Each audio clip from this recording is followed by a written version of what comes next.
Good morning. My name's Urban Hirsch. I believe I'm number 71 entrant in the Cannonball run from Kitty Hawk, North Carolina to Santa Monica.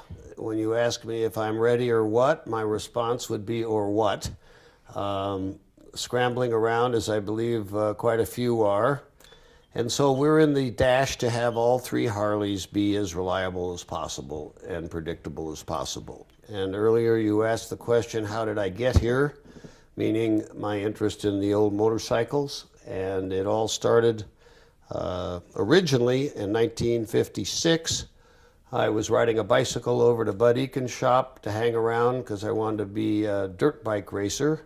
Bud sold me my first old motorcycle, which is 1917 Indian with a sidecar, which I still have. Over the years, I've occasionally gotten lucky and got to buy an old motorcycle. Most of them are before 1916. Bud Eakin's was sort of a wayward kid that discovered motorcycles sometime in the 40s here in Hollywood. And the short version was just a natural and took to racing. Was one of the earliest Americans to go and race and ride in Europe. Also did the 6-day trials. If you had an interest in dirt biking, you knew the name Bud Eakin's. He started to do a lot of stunt work in the movies. So he had the motorcycle business going, and he did a bunch of big stunts, as everybody knows, the Jump and the Great Escape and a bunch of other things.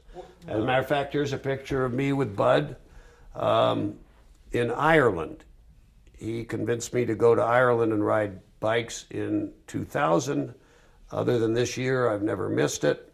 And I still have some Triumphs over there that I ride in this Irish rally, thanks to Bud. I just think that the world keeps getting divided like you'd cut a pie or a wedding cake into pieces. And there's the groups that love golf. There's a group that loves things with motors and wheels and vibration. And I could have gotten involved with basket weaving. I'm sure there's a big history with people that have been weaving baskets to carry around for years. I just wasn't sucked into that group.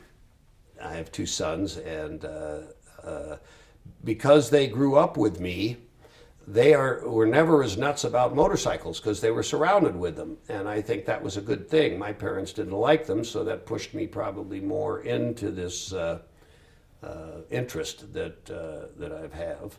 But I am contemplating getting rid of all these bikes and taking up bowling. And if I sell all of them, I could probably buy a pretty fancy bowling alley.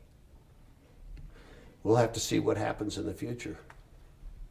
The best I know at the moment, because I don't have my cheat sheets, this is probably an '03 Yale, California. A guy named Marks made the motor. It says Marks in it, and it was made in San Francisco.